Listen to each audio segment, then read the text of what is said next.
Bismillahirrahmanirrahim. Alhamdulillahirabbil alamin. Wassalatu wassalamu ala asyrafil anbiya wal mursalin Sayyidina Maulana Muhammadin wa ala alihi wa sahbihi ajma'in. Qala al-musannif rahimahullah wa nafa'ana bi ulumihi fid dharain amin.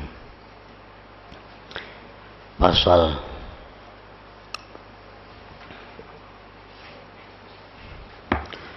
secara ringkas, apabila engkau telah yakin bahwa Allah Ta'ala itu zat yang cukup dan dengan menanggung rezeki engkau yang mesti engkau perlukan demi tetapnya diri engkau dan pelaksanaan ibadah engkau kepada Allah. Kalau kita sudah yakin bahwa Allah mencukupi, Allah menanggung, menjamin apa yang kita perlukan agar tetap hidup dan bisa ibadah kepadanya, juga engkau yakin bahwa Allah adalah zat yang kuasa atas apa yang Ia kehendaki dan bagaimanapun Dia kehendaki. Kita yakin pula bahwa Allah itu kuasa dengan apa yang Dia kehendaki. Artinya setiap yang Allah kehendaki itu pasti Allah bisa melaksanakannya. Serta engkau yakin pula bahwa Allah mengetahui keperluan engkau. Kita yakin bahwa Allah tahu apa yang kita butuhkan. Kita yakin bahwa Allah mengetahui apa yang cocok, yang layak, yang patut, yang baik untuk kita. Keadaan demi keadaan, waktu demi waktu. Nah, kalau sudah kita yakin tiga hal tadi, maka engkau tentu akan pasrah. Artinya akan menyerahkan kepada tanggungannya yang pasti terwujud. Percaya kepada janji Allah yang benar. Hati engkau akan tenang dengan kepercayaan engkau itu, dan engkau tentu akan menyingkir, menjauh dari ingatan kepada rintangan-rintangan ibadah, kepada sebab-sebab datangnya rezeki, dan tergantungnya hati kepada sebab-sebab itu. Nah, kenapa kita biasanya tergantung kepada sebab datang rezeki seperti usaha? Kenapa kita sangat tergantung kepada itu? Karena keyakinan kita belum sepenuhnya. Karena keyakinan kita belum mantap kepada Allah. Lalu kita merasa tergantung dengan sebab, dengan usaha.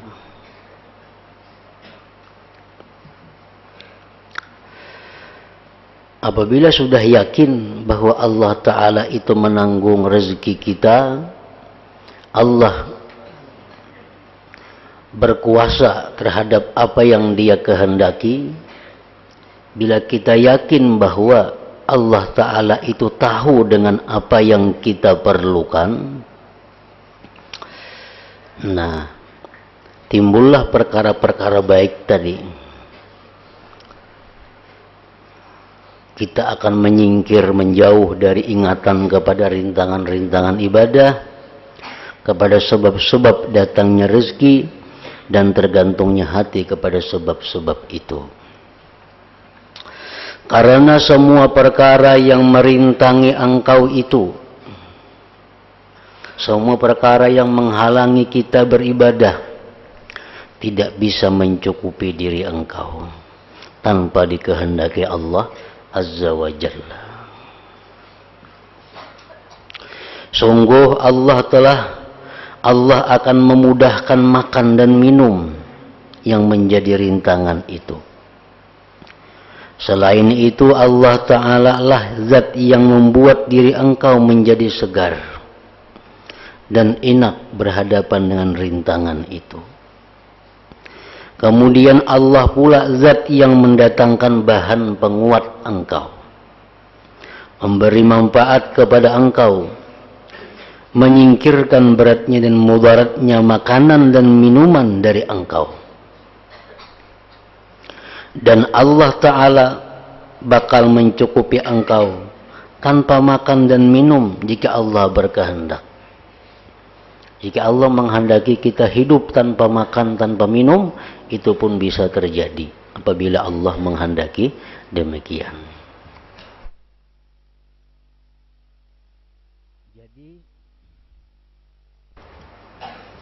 Jadi semua perkara itu, urusan apapun, berada dalam kekuasaan Allah Ta'ala sendiri.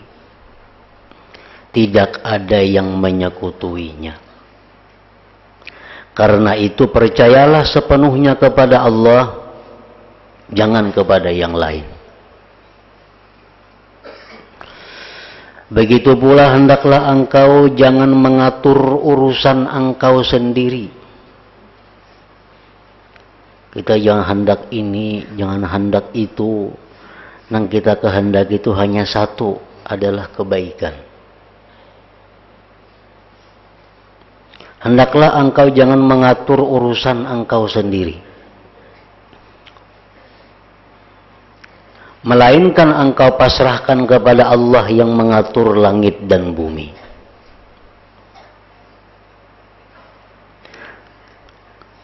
Karena kita tahu tadi bahwa Allah itu sudah menjamin, Allah mengetahui apa yang baik untuk kita. Allah sudah mengetahui, kita sudah mengetahui bahwa Allah itu kuasa menampakkan, mewujudkan kehendaknya. Nah, maka kita jangan lagi hendak mengatur diri kita sendiri.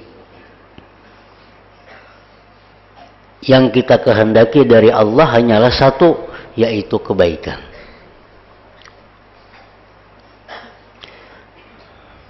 Hendaklah engkau melapangkan diri engkau dari perkara yang tidak engkau ketahui.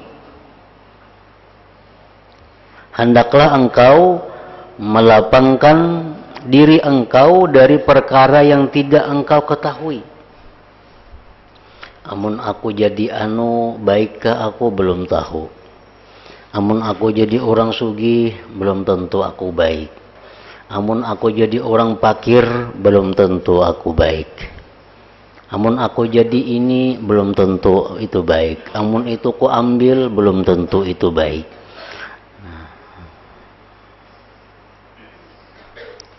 Hendaklah engkau melapangkan diri engkau dari perkara yang tidak engkau ketahui dan tidak boleh engkau pikirkan, yaitu urusan makan untuk besok, untuk masa depan artinya.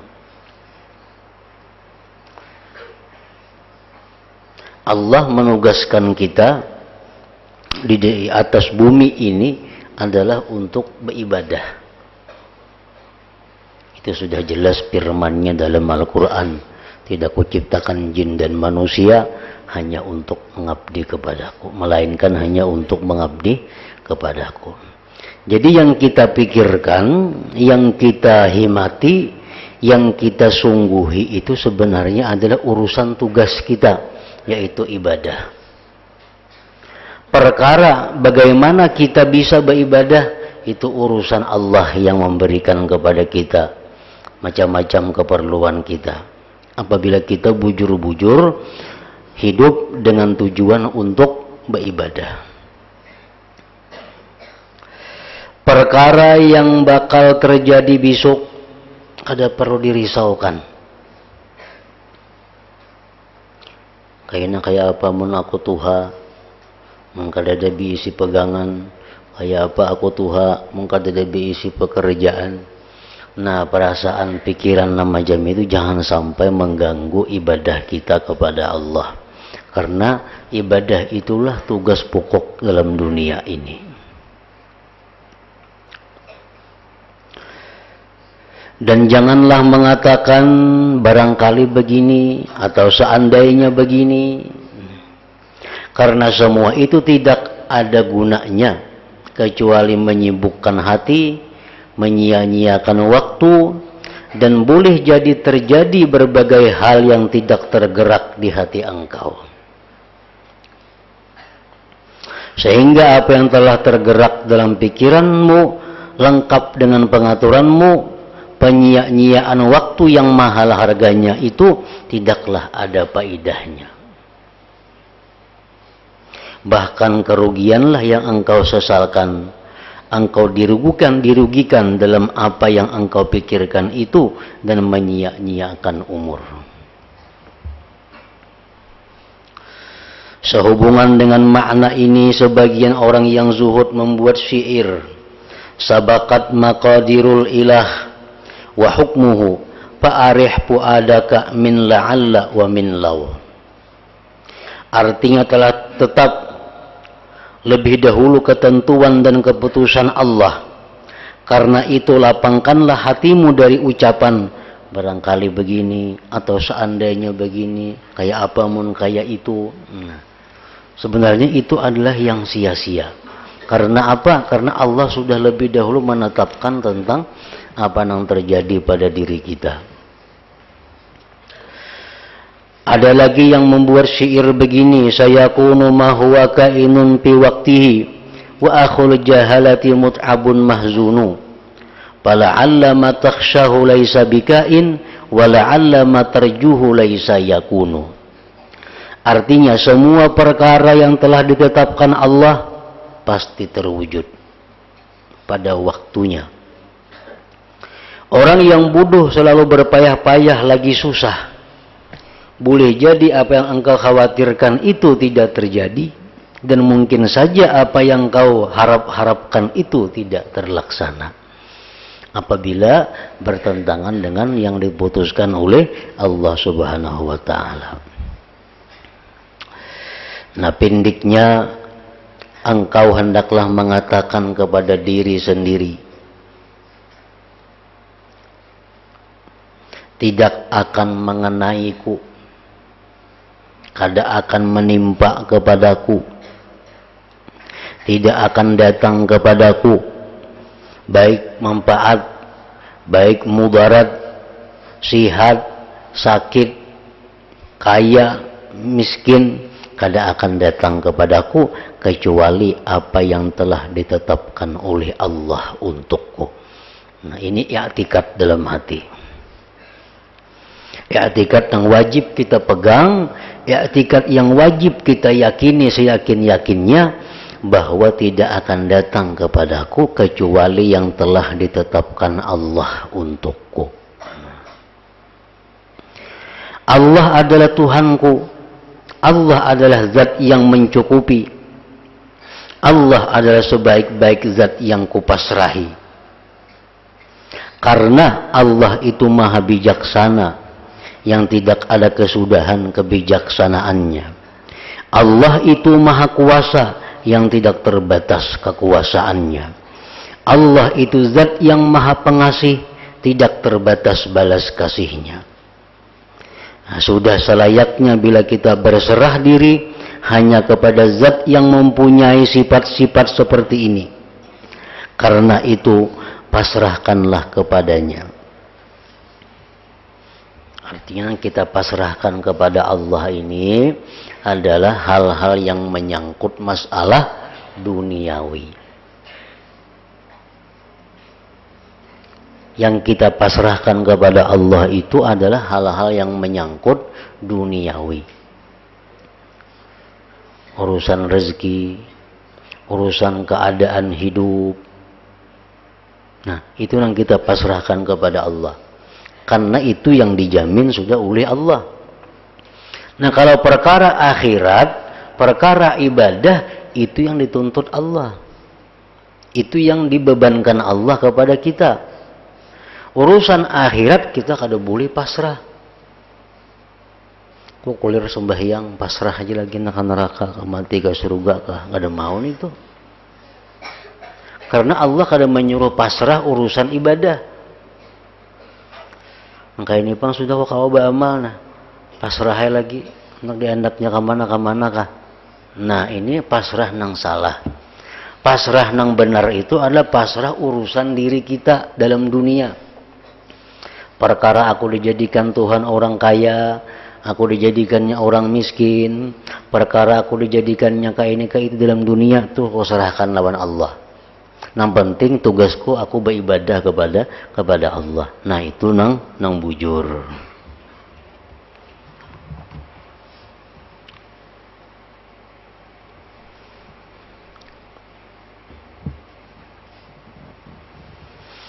Begitu pula engkau harus memantapkan hati engkau bahwa apa yang diputuskan Allah adalah perkara yang lebih sesuai dan lebih bagus. Itu kita yakini juga, saya yakinnya. Bila kada yakin itu susah hidup. Bila kada yakin itu kada mau nyaman betuhan Allah.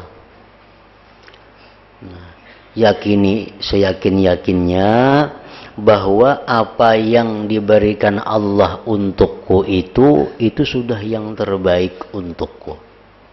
Itu yang sudah terbaik untukku. Artinya dalam masalah kehidupan dunia ini maksudnya.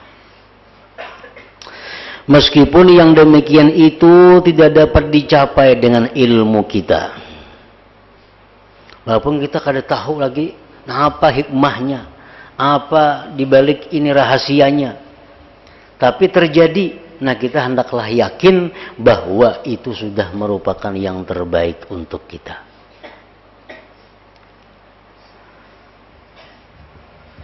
Meskipun yang demikian itu tidak dapat dicapai dengan ilmu kita, bagaimana cara dan rahasianya? Ucapkanlah pada diri sendiri, apa yang ditetapkan Allah itu pasti terwujud. Mau kada mau. Maka tidak ada faedahnya bila engkau membenci atau pilih-pilih mengenai apa yang dibuat Allah. Tidak ada jalan untuk membenci apa yang diputuskan oleh Allah Subhanahu wa ta'ala. Tidakkah engkau pernah berikrar raditu billahi rabba? Seringkali kita ucapkan raditu billahi rabba. Artinya aku ridha dengan Allah sebagai Tuhan. Setuju Allah itu Tuhan. Lantas bagaimana tindakanmu mencucukkan tidak ridha kepada qada dan takdir Allah? Padahal qada takdir itu termasuk sifat ketuhanan Allah dan menjadi hak ketuhanan Allah. Karena itu engkau wajib ridha. Demikian pula kalau engkau mengalami musibah dan menghadapi perkara yang tidak engkau sukai, hendaklah menjaga nafsu engkau dan menahan hati engkau supaya jangan sampai mengeluh. Jangan sampai mengeluh.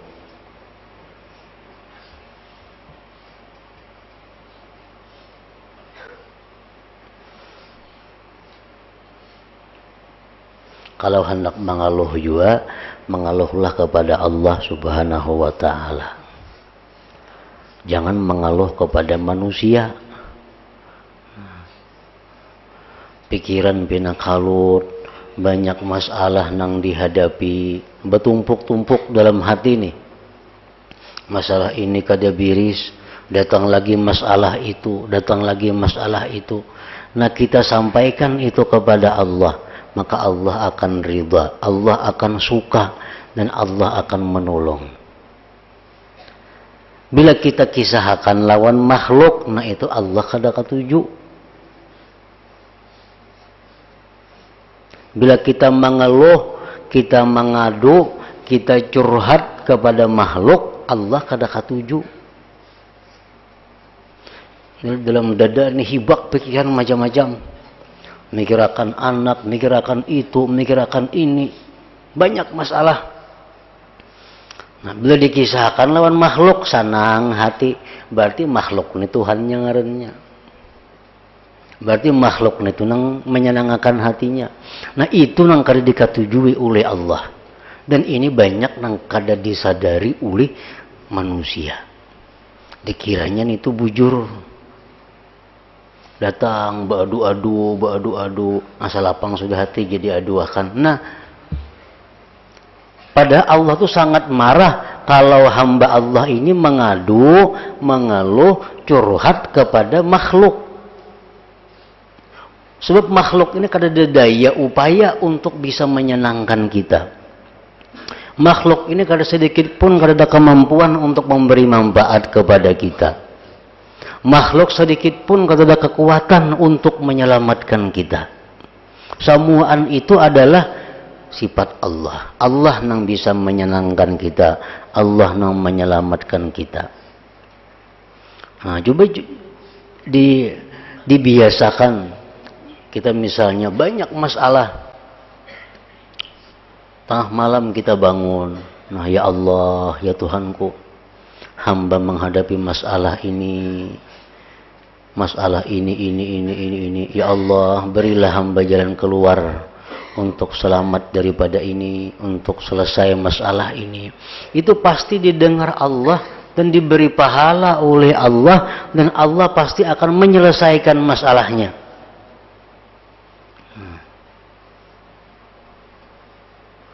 Jadi istilah-istilah nang orang wahini, istilah curhat itu istilah orang nang non Islam.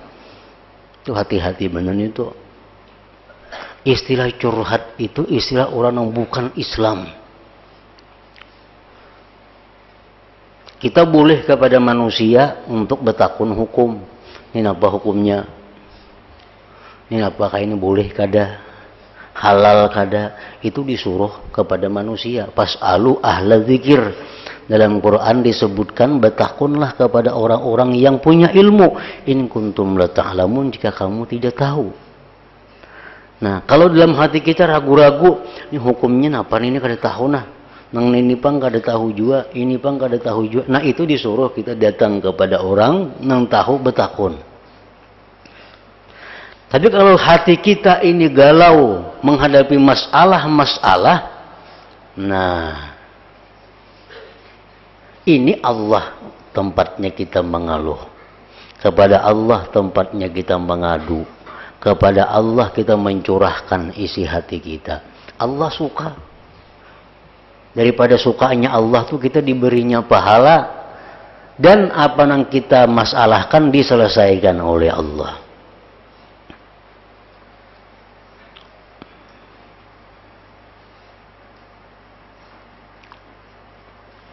Jadi di situ kita mengetahui keimanan kita, mengetahui keilmuan kita. Bila kita masih belum puas lawan Allah, berarti iman kita perlu ditingkatkan. Bila kita masih belum puas lawan Allah, berarti iman kita ngarannya kurang, iman kita lemah.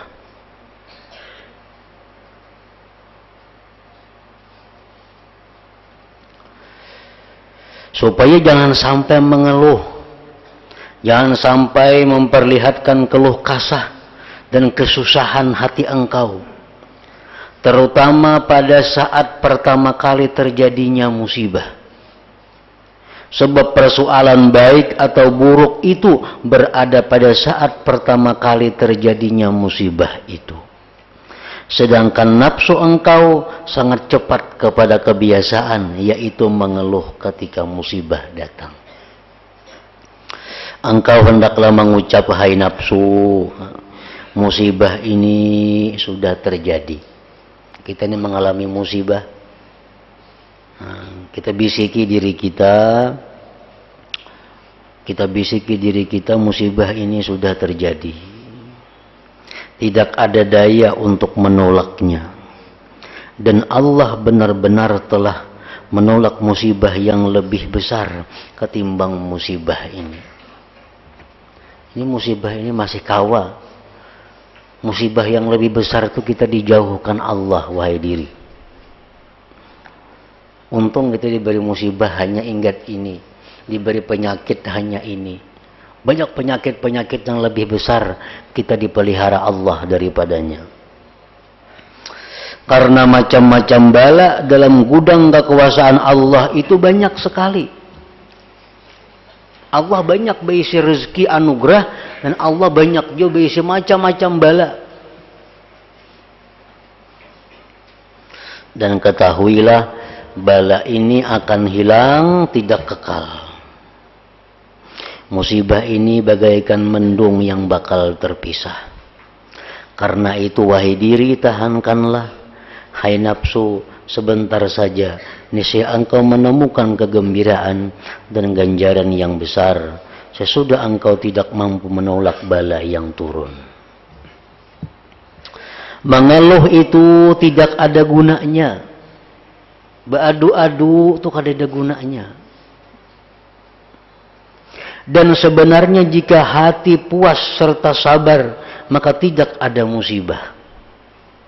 Maka sebaiknya engkau selalu istirja, mengucap innalillah wa inna ilaihi raji'un.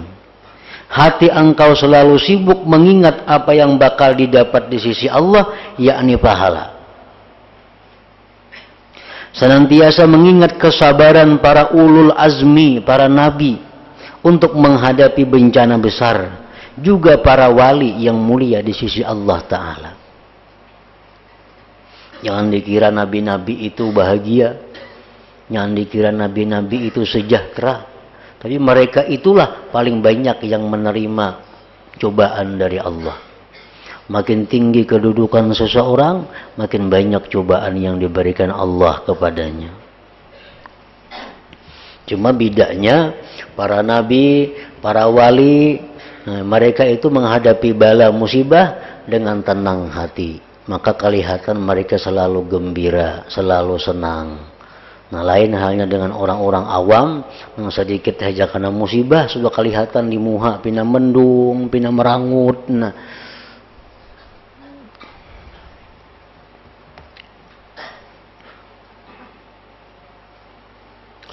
apabila Allah menahan kepentingan dunia dari engkau pada suatu waktu, Allah mendikiti rezeki kepada kita. Dulunya banyak beli rezeki ini pina sirit. Maka ucapkanlah kepada diri engkau, hai nafsu, Allah itu lebih mengetahui keadaanmu dan lebih balas kasih kepadamu, lebih pemurah. Dan Allah lah zat yang memberikan makan kepada anjing yang hina, juga memberi makan orang kafir yang menjadi musuhnya. Aku ini hamba Allah yang mengenal Allah, lagi pula mengesahkannya. Apakah diriku tidak laku dijual, ditukar dengan sepotong roti di hadapan Allah? Nah, artinya kita mendapat musibah, kita mendapat nangkada nyaman, kita ingat Allah pasti akan menyelesaikan ini. Allah pasti akan menghilangkan ini. Buktinya apa? Orang-orang kafir diberi makan oleh Allah, padahal itu musuhnya. Mungkin orang nang Islam, orang nang taat kepadanya akan disia-siakan oleh Allah. Hal semacam ini mustahil. Karena itu ketahuilah benar-benar bahwa Allah Ta'ala tidak menahan dunia darimu kecuali demi manfaat yang besar sekali.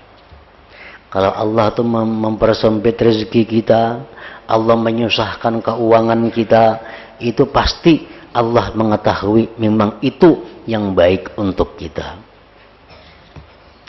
Dan Allah pasti akan memberikan kemudahan sesudah kesulitan. Maka bersabarlah sebentar, nanti engkau akan tahu keajaiban dari kelembutan perbuatan Allah. Tidakkah pernah mendengar seorang penyair berkata, tawakka sun'a rabbika sawfa ya'ti bima tahwahu min farajin qaribi wala tay'as idza manaba khatbun fakam fil ghaibi min ajbin ajibi. Artinya berharaplah terhadap tindakan halus Tuhanmu, Dia pasti akan memberikan kelapangan yang dekat, yang menyenangkan hati. Janganlah engkau putus asa jika menghadapi perkara yang menyusahkan. Banyak sekali perkara gaib, perkara yang tidak kelihatan, yang mengandung arti keajaiban yang menakjubkan.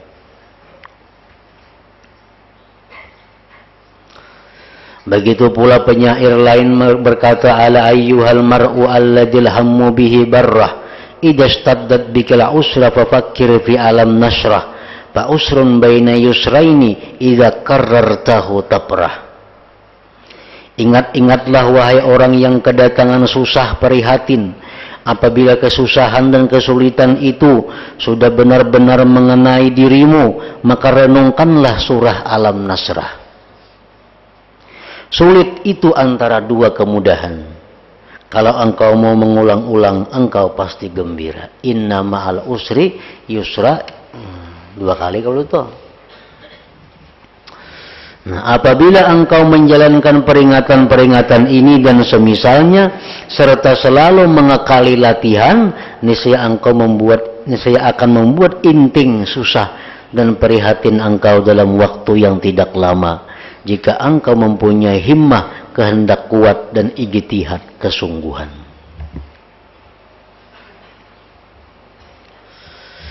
Jika sudah begini berarti kita sudah yakin bahwa Allah Ta'ala tadi mengetahui apa yang kita perlukan. Kita sudah yakin Allah Ta'ala tadi mampu mewujudkan apa yang dikehendakinya. Kita sudah yakin bahwa Allah Ta'ala itu mengetahui apa yang kita perlukan. Kita sudah yakin bahwa apa yang diberikan Allah kepada kita itu yang terbaik untuk kita. Nah, sudah yakin macam-macam tadi. Nah, jika sudah begitu, berarti engkau telah menolak 4 rintangan ini dari diri engkau. Dan bakal tercukupi mengenai beban biaya 4 rintangan ini. Lalu di hadapan Allah engkau termasuk golongan orang-orang yang bertawakal, yang pasrah dan ridha terhadap qada Allah, keputusan Allah. Sabar menghadapi bencana yang diturunkan Allah, dan engkau sudah menghasilkan kenyamanan hati dan badan di dunia, besarnya pahala dan simpanan di akhirat, mendapatkan pangkat agung dan dikasihi Allah yang menguasai seluruh alam. Jadi engkau memperoleh kebaikan dunia dan akhirat, serta bisa lurus ibadah engkau. Karena tidak ada yang merintangi dan tidak ada yang menyibukkan. Kalau sudah demikian, engkau sudah bisa menempuh akabah jalan yang sulit ini. Nah, jadi artinya hati kita ini kalau hendak bujur-bujur dapat pertolongan Allah, dapat keistimewaan daripada Allah, maka hati kita jangan setengah-setengah. Jangan gulak-galik. Yakinakan seyakin-yakinnya. Bila kita yakin seyakin-yakinnya, maka apa yang kita harapkan itu bisa tercapai. Nah, kita dapat musibah, baik diri kita diberi Tuhan musibah penyakit atau apa kesusahan. Nah, kita yakinakan seyakin-yakinnya bahwa musibah ini adalah cobaan Allah untuk mendapatkan sesuatu yang lebih baik. Nah, itu jangan bergerak dalam hati kita, yakinakan seyakin-yakinnya. Musibah ini aku lapang dada menerima karena ini jalan untuk mendapatkan yang lebih baik. Nah, yakinakannya seyakin-yakinnya, maka itu akan terjadi. Amun kadang-kadang mbahanu yakin, mbahanu keluh kasa, mbahanu yakin, mbahanu begulak, mbahanu, nah ini nang rugi. Musibah kada hilang, kebaikan kada datang. Jadi yakinakan ya sebujurannya bahwa sesuatu yang kada nyaman ini hanya sementara.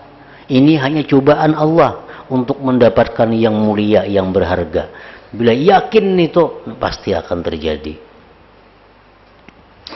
Semoga Allah memberikan bantuan kepada engkau dan kepadaku dengan bagusnya pertolongan Allah. Karena semua perkara itu berada dalam genggaman kekuasaan Allah, dan Allah adalah zat yang maha pengasih di antara orang yang mengaku berbalas kasih. Tiada daya menyingkir dari maksiat dan tiada kekuatan beribadah kecuali dengan beroleh pertolongan Allah yang maha luhur lagi maha agung.